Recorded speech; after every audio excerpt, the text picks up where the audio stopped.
مفتی صاحب کے YouTube channel کو سبسکرائب کیجئے، مفتی عطا الرحمن قاسمی۔ یہ حدیث بھی اپنے معاشرے کے اصلاح کے تعلق سے ہے۔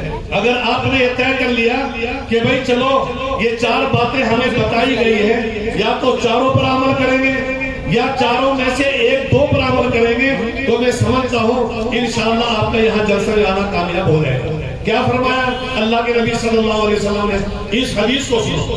اللہ کے نبی صلی اللہ علیہ وسلم نے ارشاد فرمایا چار برائیاں ایسی ہیں، چار برائیاں ایسی ہیں کہ اگر وہ کسی انسان کے اندر ہو، مسلمان کے اندر، تو وہ مسلمان نہیں ہے، وہ بالکل بالکل پکا منافق ہے، وہ مسلمان نہیں ہے، وہ پکا منافق ہے۔ اور اگر ان کے اندر چار خصلتیں نہیں ہیں، ان برائیوں کی تھوڑی ہیں، تو تب بھی وہ منافق ہی رہے گا جب تک وہ برائیاں اپنی ذات کے اندر لیا ہوا ہے۔ اسے ضرورت ہے ان چیزوں کو چھوڑنے کی۔ کون کون سی چیزیں ہیں وہ؟ ایک تو آپ نے فرمایا جھوٹ بولنا۔ جھوٹ بولنا، مسلمان جھوٹ نہیں بولتا۔ مسلمان جب بھی بولے گا سچ بولے گا۔ مسلمان کا جھوٹ سے کوئی تعلق نہیں ہے۔ اذا حدث کذب واذا اؤتمن خان۔ اور ایک مسلمان امانت میں خیانت نہیں کرتا، اور تیسرے نمبر پر مسلمان وعدہ خلافی نہیں کرتا، اور چوتھے نمبر پر مسلمان اپنی زبان سے کسی کو گالی نہیں دیتا۔ اب دیکھو یہ چار برائی ہیں۔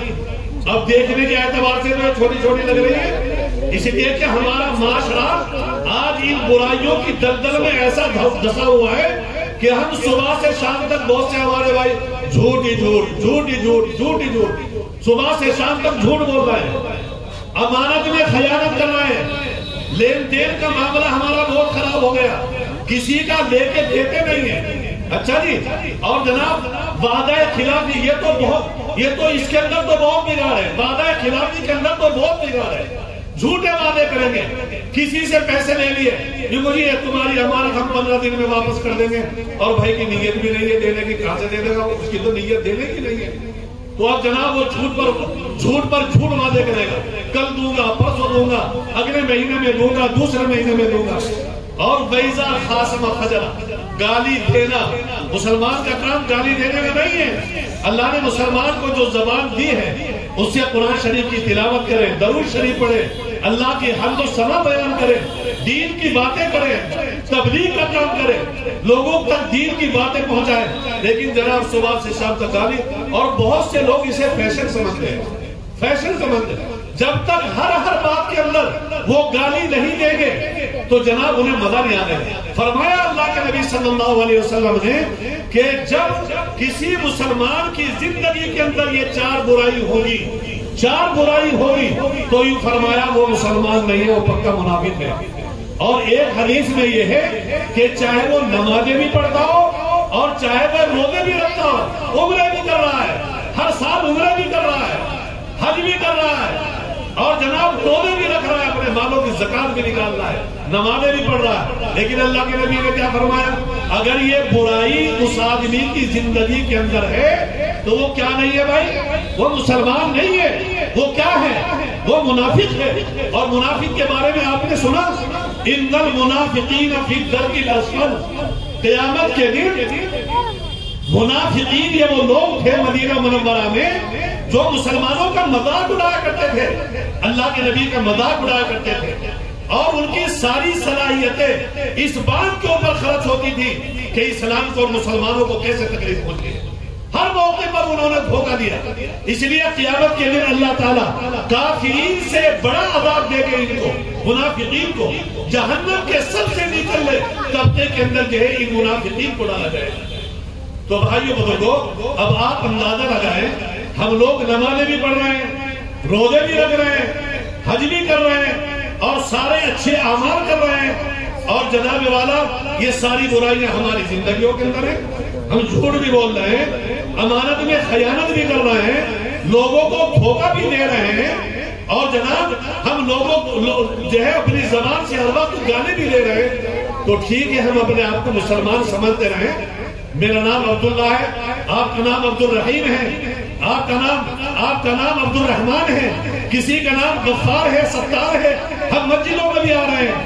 لیکن بھائیو اللہ کی نظر میں مسلمان نہیں ہے، ہم اللہ کی نظر میں ایمان والے نہیں ہیں، ہم اللہ کی نظر میں مسلمان نہیں ہیں، ہم اللہ کی نظر میں منافق ہے۔ کیوں؟ اس لیے کہ یہ برائیاں ہم لوگ اپنی زندگی کے اندر، اب جب اللہ کی نگاہ میں ہم مسلمان نہیں ہیں تو آپ اندازہ لگاؤ دنیا کے اندر اللہ تعالیٰ نے جو وعدہ فرمایا ہے وہ مسلمانوں کی مسلمانی کی وجہ سے تو وعدہ فرمایا کہ ہم دنیا کے اندر مسلمانوں کو کامیابی دیں گے، مسلمانوں کو کامیاب کریں گے، ان کی دعاؤں کو قبول کریں گے، وَقَانَ حَقًّا عَلَيْنَا نَصْرُ الْمُؤْمِنِينَ، ایمان والوں کی مدد کریں گے ہم، ہمارے ذمہ واجب ہے ایمان والوں کی مدد کرنا۔ اور جناب اللہ تعالیٰ نے قرآن میں فرمایا وَلَا تَهِنُوا وَلَا تَحْزَنُوا وَأَنْتُمُ الْأَعْلَوْنَ إِن كُنتُم مُؤْمِنِينَ، اگر تم ایمان والے ہو تو ہم تمہیں سربلندی دیں گے، ہم تمہیں کامیابی دیں گے۔ تو بھئی یہ سارے وعدے جو ہیں میرے محترم بزرگ بھائیوں یہ ہماری ایمانی اور اسلامی کے اوپر ہی تو ہے۔ اب اللہ کی نظر میں تو ہم مسلمان نہیں ہیں، ہم تو منافقین کی لسٹ کے اندر شامل ہو گئے، تو پھر کہاں سے ہماری دعائیں قبول ہو گئی بھائی؟ آج ہم دعائیں مانگ رہے ہیں، ہم دعائیں کر رہے ہیں، رو رہے ہیں، ہماری دعائیں قبول نہیں ہو رہی ہے۔ وجہ کیا ہے؟ اس لیے کہ ہماری زندگیاں برائیوں سے بھری ہوئی ہے، ہم برائیوں کی وجہ سے اللہ کی نگاہوں سے گر چکے ہیں، ہم اللہ کی نگاہ میں گری ہوئی قوم ہے، اس لیے اللہ تعالیٰ کے یہاں ہماری دعائیں قبول نہیں ہو رہی ہے۔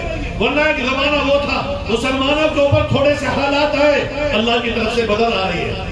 غزوہ بدر میں دیکھا آپ نے اللہ کے نبی صلی اللہ علیہ وسلم اپنے ساتھ 313 صحابہ کرام کو لے کر کے بدر کے میدان کے اندر آئے اور اپنے خیمے کے اندر آ کر کے اپنے سر کو رکھ دیا اللہ کے حضور میں اور یہ فرمایا کہ اے الہ العالمین یہ میری پوری زندگی کا سرمایہ ہے، اگر تو نے آج ان مسلمانوں کو اگر ضائع کر دیا تو قیامت تک اس روئے زمین کے اوپر تیرا کوئی نام لینے والا کوئی نہیں رہے۔ جناب اللہ کے نبی رو رہا ہے، حضرت ابو بکر صدیق رضی اللہ تعالیٰ کبھی باہر کبھی اندر دیکھتے ہیں اللہ کے نبی، اور اللہ کا نبی اتنا رو رہا ہے کہ آپ کی کمر کے اوپر سے آپ کی چادر بھی اتر گئی، آنسوؤں کی وجہ سے وہاں پر زمین کے اوپر آنسو گر رہے، وہاں کیچڑ بن گیا، اتنے رو رہے ہیں۔ اللہ کے نبی صلی اللہ علیہ وسلم اللہ کی مدد اتر گئی، اللہ کی مدد اتر گئی اور باہر تشریف لائے، اللہ کے نبی کو بشارت دے دی گئی آپ باہر تشریف لائے، اور باہر آنے کے بعد میں ہوا آتی ہے، ہوا معلوم کرا صحابہ کرام نے اے اللہ کے رسول یہ کیسی ہوا ہے؟ فرمایا تمہاری مدد کے لیے اللہ تعالیٰ نے حضرت جبریل کو اتار دیا ہے، یہ ان کے پروں کی ہوا ہے۔ پھر تھوڑی دیر کے بعد ہوائی تمہاری مدد کے لیے میکائیل اتر چکے ہیں۔ تو بھائی بزرگوں آپ کو معلوم ہے اللہ تعالیٰ نے غزوہ بدر کے موقع پر مسلمانوں کی 1000 فرشتوں سے مدد فرمائی، جبکہ مسلمانوں کی مدد ایک فرشتے سے بھی ہو سکتی تھی۔ آپ کو معلوم ہے حضرت جبرائیل کتنے بڑے فرشتے ہیں؟ اللہ کی مخلوق میں سب سے بڑے فرشتے ہیں اپنے وجود کے اعتبار سے، جن کے بارے میں فرمایا ان کے جسموں کے اندر 100 بازو ہیں، اگر وہ صرف 2 پروں کو کھول دے، 2 پروں کو، تو زمین سے آسمان تک اور جناب مشرق سے لے کر مغرب تک اور جنوب سے دکن تک ساری فضا کا ان کا وجود بن دے گا۔ اللہ کے نبی صلی اللہ علیہ وسلم نے جب غار حرا سے نکل کر کے آپ تشریف لائے اور آپ نے سب سے پہلی مرتبہ حضرت جبرائیل علیہ السلام کو دیکھا تو پورے ان کے وجود سے پوری کائنات بڑی ہوئی دیواری ہو گئی۔ آپ کو معلوم ہے قوم لوط کے اوپر جب عذاب آیا تو حضرت جبرائیل پورا اس علاقے کو اپنے پر کے ایک کنارے کے اوپر اٹھا کر کے آسمان کے قریب لے گئے۔ اتنے بڑے طاقت والے ذو قوت متین جن کے بارے میں قرآن کریم کے اندر فرمایا گیا ذو قوت متین، وہ بڑی قوت والے ہیں، بڑی طاقت والے ہیں، اگر مدد کے لیے وہی آ جاتے تو ان سے بھی کام ہو سکتا تھا، لیکن ایمان والوں کو تسلی دی اللہ تعالیٰ نے اور یہ فرمایا کہ تم گھبراؤ نہیں، تمہیں گھبرانے کی ضرورت نہیں ہے، ہم تمہاری مدد کے لیے 1000 فرشتے اتار رہے تھے۔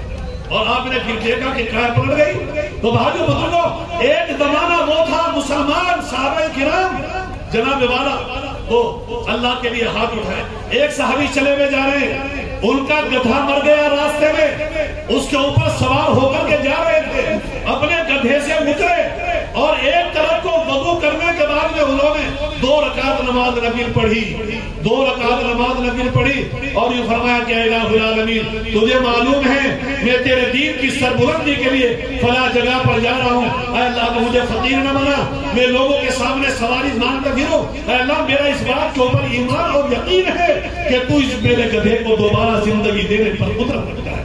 اب جناب والا منہ کے اوپر ابھی ہاتھ نہیں پھیرا اور ان کا وہ گدھا زندہ ہو گیا۔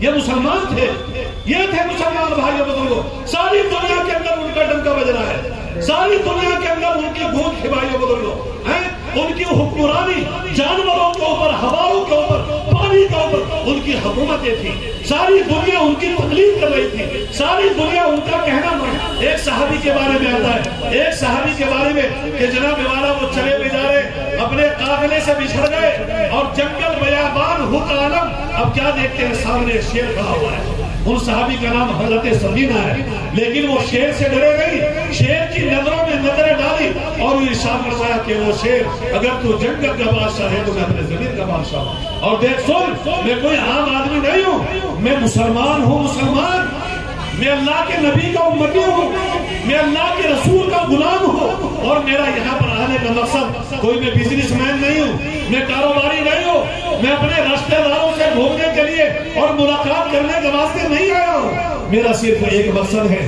کہ اللہ تعالیٰ نے جو یہ زندگی دی ہے میں اللہ تعالیٰ کے راستے پر اور اللہ کے دین پر میں اپنی زندگی کی ساری صلاحیتوں کو لگانا چاہتا ہوں، میں اللہ کے دین کی سربلندی کے لیے اور اللہ کے دین کی تبلیغ کے لیے میں اپنے بیوی بچوں کو چھوڑ کر کے نکلا ہوں۔ بھائیو بزرگوں آپ کو معلوم ہے کہ صرف یہ الفاظ کہنے تھے اور شیر ببر اپنی بربریت کو بھول گیا اور پالتو کتے کی طرح ان کے قدموں میں لیٹ گیا اور وہ اشارہ اس بات کی طرف کر رہا تھا کہ اگر تم بات کے دم مسلمان ہو تو میں تمہاری خدمت کے لیے حاضر ہوں۔ اب شیر آگے آگے چل رہا ہے، وہ صحابی پیچھے پیچھے چل رہا ہے اور ان کے قافلے کے اندر انہیں پہنچایا اور جناب وہاں سے جنگل کی طرف بھاگ گیا۔ یہ مسلمان تھے بھائی بزرگوں، یہ مسلمان تھے جن کی قیادت اور جن کی سرداری دنیا کے اوپر مسلط تھی۔ ایک صحابی نے جنگل کے کنارے کے اوپر کھڑے ہو کر کے آواز لگا دی، ایک صحابی نے کھڑے ہو کر کے آواز لگائی اور یوں کہا کہ او جنگل کے درندوں کان کھول کر کے سن لو، ہم اللہ کے رسول کے غلام ہیں اور یہاں جنگل کے اندر ہم لوگ قیام کرنا چاہتے ہیں، ہم اللہ کے رسول کے غلام ہیں، ہم اللہ کے رسول کے امتی ہیں اور اس جنگل کے اندر ہم قیام کرنا چاہتے ہیں، ہم اپنی چھوڑی بنانا چاہتے ہیں اور ہم تمہیں 3 دن کی مہلت دے رہے ہیں، اگر ہمیں کوئی 3 دن کے بعد کوئی بھی یہاں جنگل کے اندر کوئی درندہ گھومتا ہوا مل گیا تو اس کی خیر نہیں ہے، ہم اسے قتل کر دیں گے۔ بھائی بزرگوں آپ کو معلوم ہے کہ ان صحابی نے آواز نکالی، حضرت عقبہ ابن نافع فہری رضی اللہ تعالیٰ جو افریقہ کو فتح کرنے کے لیے گئے تھے، اور جناب انہوں نے جب آواز نکالی تو جناب جنگل کے اندر ایک ہلچل مچ گئی، ہلچل مچ گئی، جنگل کے اندر ہلچل مچ گئی، بھاگو جنگل کو خالی کر دو، یہاں ہمارے علاقے میں مسلمان آ گئے اور مسلمان اس جنگل کو اپنی چھوڑی بنانا چاہتے ہیں، اس جنگل کے اندر اپنا قیام کرنا چاہتے ہیں، بھاگ رہے ہیں، شیر بھی بھاگ رہا ہے، ہاتھی بھی بھاگ رہا ہے، سانپ بھی بھاگ رہا ہے اور سارے کے سارے جنگل سے باہر نکل کے کھڑے ہو گئے اور جناب مسلمانوں کے لیے جنگل کو خالی کر دیا۔ یہ مسلمان تھے بھائی بزرگ۔ آج ہم کہیں گے مسلمان ہیں بھائیوں، آج تو ہمارے سے ہماری مرغی بھی نہیں ڈر رہی، مرغی بھی نہیں ہاتھ آنے کی اگر پکڑنے لگے اسے، اگر مرغی کو پکڑنے لگے نا ذبح کرنے کے لیے، ہم نے ایک دیسی مرغا پال رکھا ہے، مہمان آ گئے بھائی چلو آج اسے مرغے کو ذبح کر لو، صبح سے 2 پہر تک پیچھے بھاگنا پڑے گا اس کے، تب جا کر کے پھنسے گا وہ مرغا آپ کا۔ تو آج تو ہمارا حال یہ ہے، ہمارا کنٹرول کسی کے اوپر بھی نہیں ہے، ہمارے سے کوئی بھی نہیں ڈر رہا ہے، ورنہ مسلمانوں کا ایک روب ہوا کرتا تھا اور ان کی وہ اچھائیوں کا روب ہوا کرتا تھا، ساری دنیا کے لوگ ان سے ڈرا کرتے تھے۔ اور آپ تو بھائی بزرگوں ہماری زندگی بہت بگڑ گئی، ہماری زندگی بہت خراب ہو گئی اور اس کی وجہ یہی ہے کہ ہم لوگوں کی زندگی کے اندر آج دین کم ہے اور غیر دین زیادہ ہے۔ اپنی بدعمالیوں کی وجہ سے آج ہم نے اپنے اللہ کو ناراض کر لیا، آج ہمارا اللہ ہم سے روٹھا ہوا ہے، آج ہمارا اللہ ہم سے ناراض ہو گیا۔ اور آپ کو معلوم ہے جب کوئی آقا اپنے غلام سے ناراض ہو جاتا ہے نا تو پھر اس غلام کو کہیں پناہ نہیں ملا کرتی، کہیں پناہ میں نہیں ملتی، آقا ناراض ہو چکا ہے۔ اس لیے بھائی بزرگوں بس صحیح زندگی گزارنے کا ایک ہی راستہ ہے کہ آپ لوگ جو ہے توبہ کرو اور اپنی زندگی کو سنوارنے کی کوشش کرو. اور یہ جو میں نے 4 برائی بیان کری ہے جس کی وجہ سے ہم منافقین کی فہرست کے اندر جا رہے ہیں، اور ممکن ہے کل کو اللہ تعالیٰ قیامت کے دن یہ فرما دے کہ میاں تم یہاں کہاں کھڑے ہوئے ہو، مسلمانوں تم کہاں کھڑے ہو، تمہاری زندگی کے اندر تو یہ بھی برائی تھی، یہ بھی برائی تھی، چلو وہاں منافقین کی جماعت میں شامل ہو، چلو تمہارا نمبر تو وہاں ہے. تو بھائی بزرگوں معاملہ گڑبڑ ہو جائے گا، بہت خراب ہو جائے گا. تو اس لیے اگر آپ ہم اور ہم سب لوگ یہ چاہتے ہیں ہم اللہ کے محبوب بنے اور اللہ کے نیک بندے بنے، تو برائیوں کو اپنی زندگیوں کے اندر سے نکالو اور اچھائیوں کو اپناؤ، نمازوں کی پابندی کرو، اللہ کے حکموں کی پابندی کرو. اور یہ 4 چیزیں جو میں نے آپ کو بتلائی ہیں، کون سی؟ جھوٹ بولنا اور وعدہ خلافی کرنا، اور جناب امانت میں خیانت کرنا، اور اسی طرح سے گالی گلوچ دینا. ان کے بارے میں آپ حضرات آج اس مجلس کے اندر توبہ کر لو. انشاءاللہ ہم کبھی جھوٹ نہیں بولیں گے، ہم کبھی امانت میں خیانت نہیں کریں گے، کسی کا 1 روپیہ نہیں مارنے کے، ہم بالکل نہیں ماریں گے. آپ کو معلوم ہے اگر 1 روپیہ بھی آپ نے مار لیا تو کل کو قیامت کے دن جو ہے نا اس کے بدلے میں 700 نمازیں دینی پڑے گی، مسئلہ بڑا بھاری ہو جائے گا. تو بھائی جھوٹ نہیں بولنے کے، امانت میں خیانت نہیں کریں گے، اور کسی کو دھوکہ نہیں دیں گے، اور جناب ہم کبھی بھی اپنی زندگی سے گالی نہیں دیں گے. تو اس کے بارے میں سب ہاتھ اٹھاؤ انشاءاللہ. بھائی ہم عمل کریں گے انشاءاللہ، عمل کریں گے بالکل. اور اگر کبھی جھوٹ ووٹ زبان سے نکل جائے تو پکڑ لو، جان کے نہ جھوٹ بولو، جان کے کسی کا پیسہ نہ ماریو، جان کے کسی کو دھوکہ نہ دیو، اور جان کے گالی نہ دیو.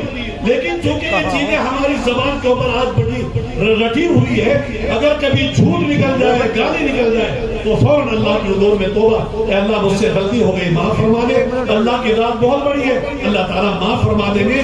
لیکن آپ کو قصداً انسانی برائیوں سے پرہیز کرنا ہے. اللہ مجھے بھی عمل کی توفیق نصیب فرمائے، اور اللہ تعالیٰ آپ حضرات کو بھی عمل کی توفیق نصیب فرمائے. الحمدللہ رب العالمین. آمین. جزاک اللہ احسن جزا. یہ تھے جناب حضرت محمد عارف صاحب، محتمیم دارالعلوم رشیدیہ جوالہ پور.